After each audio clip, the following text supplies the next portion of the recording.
جمالها بقى دبلان ووزنها خس النص. الأسود تحت عينيها كان واضح قوي بسبب حزنها الشديد على فراق والدتها اللي كانت كل شيء ليها في الحياة. مي عز الدين أخيرا ظهرت بعد ما فضلت قاعدة في البيت لمدة شهر ونص كاملين، وهي مصدومة ومش مصدقة إن خلاص أمها اللي كانت كل شيء في عالمها فرقت الحياة. النجمة الجميلة ظهرت في صورة جماعية مع النجم الفنان آسر ياسين، وكمان مجموعة مسلسلها الجديد مسلسل الحب كله اللي مقرر أن يتعرض في رمضان الجاي بإذن الله تعالى.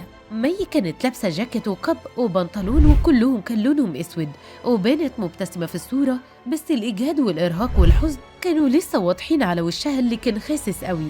والدة مي عز الدين كانت هي بالنسبة ليها كل شيء في الحياة، ورفضت كمان إنها تتجوز عشان تراعيها وتفضل جنبها، ودلوقتي صبحت مي حرفيا وحيدة. فياريت كلنا ندعي لها بالرحمة وإن ربنا يستبر قلبها على وحدتها دي ويرحم مامتها.